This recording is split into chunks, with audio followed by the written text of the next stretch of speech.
Modern learning channel में आपका स्वागत है। मैं हूं बबन लहानी। दोस्तों, हमारा आज का वीडियो है सीबीएसई की कक्षा 9वीं का पाठ एवरेस्ट मेरी शिखर यात्रा, जिसकी रचनाकार है भारत की यशस्वी पर्वतारोही बचेंद्री पाल। यह उनका यात्रा वृत्तांत है।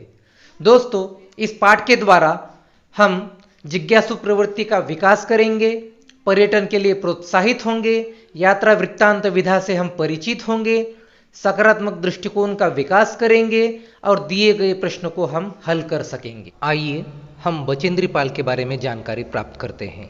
बचेंद्री पाल भारत की एक यशस्वी पर्वतारोही महिला हैं। माउंट एवरेस्ट हिमालय पर्वत की सबसे ऊंची चोटी है। यह समुद्री सतह से 8,848 मीटर यानी 29,029 फुट ऊंची चोटी है। यह नेपाल और चीन की सीमा पर स्थित है।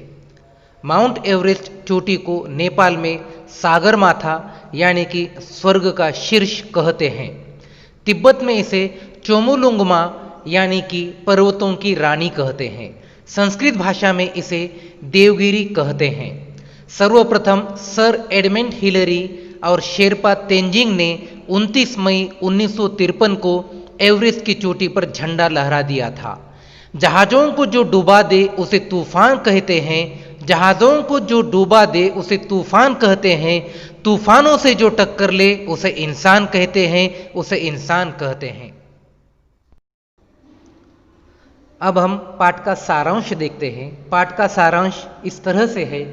बचेंद्री पाल एवरेस्ट पर विजय पाने वाली पहली भारतीय पर्वतारोही महिला है।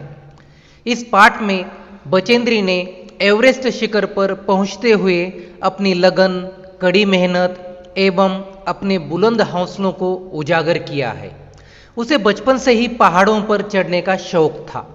जब बचेंद्री का परिवार नीचे तराई वाले गांव में आ जाता तो बचेंद्री को स्कूल जाते समय 5-6 मील पहाड़ की चढ़ाई करनी पड़ती और उतरनी भी पड़ती। पढ़ाई पूर्ण करने के बाद वह एवरेस्ट अभियान दल में शामिल हो गई। काठमांडू के नमचे बाजार से जब पहली बार उसने एवरेस्ट के दर्शन किए तब उसे बताया गया कि शिखर पर जाने वाले प्रत्येक व्यक्ति को खराब मौसम में दक्षिण पूर्वी पहाड़ी पर आने वाले तूफानों को झेलना पड़ता है। पर इन बातों को सुनकर बचेंद्री डरी नहीं, बल्कि एवरेस्ट के प्रति उसका लगाव और बढ़ने लगा।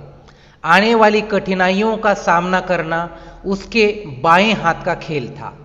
आगे पेरिस पहुंचने पर बचेंद्री के दल को पता चला कि खुम्बू हिमपात पर जाने वाले अभियान दल के एक शेरपा कुली की हिमस्खलन के कारण मृत्यु हो गई है। उस दल के नेता प्रेमचंद ने लौटकर यह दुखद समाचार बताकर खुम्बू हिमपात की स्थिति से भी सभी को अवगत कराया। हिमस्खलन अर्थात बर्फों का नीचे गिरना। अतः उन्हें आगे का रास्ता फिर से खोलने का काम करना पड़ा।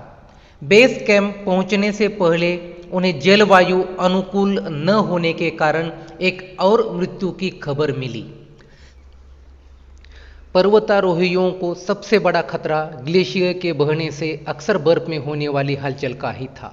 ग्लेशियर अर्थात बर्फ की नदी, जो पहाड़ों से बर्फ गिरता है और वो नीचे बहते हुए जाता है, उसे ग्लेशियर कहते हैं।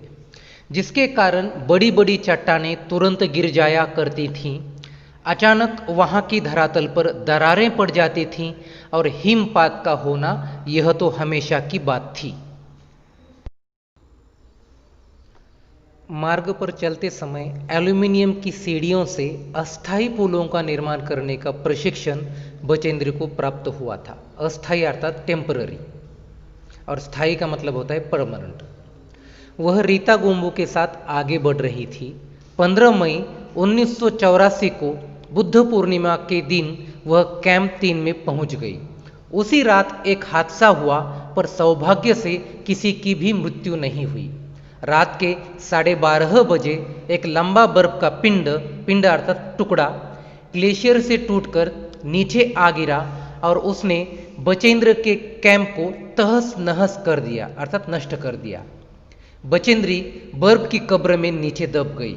उसके साथ ही लोब्सांग ने स्विस छुरी की मदद से उसे बचाया। स्विस छुरी अर्थात बर्फ को खोदने का फावड़ा जिसे हम कह सकते हैं। जो नुकीला होता है।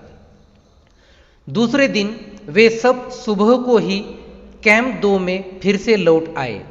कर्नल खुल्लर ने बचेंद्री से वापस जाने की बात कही, किंतु बचेंद्री ने लौटने से मना कर दिया। वह अपनी मंजिल पाना चाहती थी। दूसरे दिन सुबह बचेंद्री अपने अन्य साथी अंगदोर्जी के साथ साउथ कोल से बाहर निकली और शिखर कैंप की ओर बढ़ने लगी। रास्ते में आने वाले बर्फ को काटने के लिए उसने फावड़े का इस्तेमाल किया।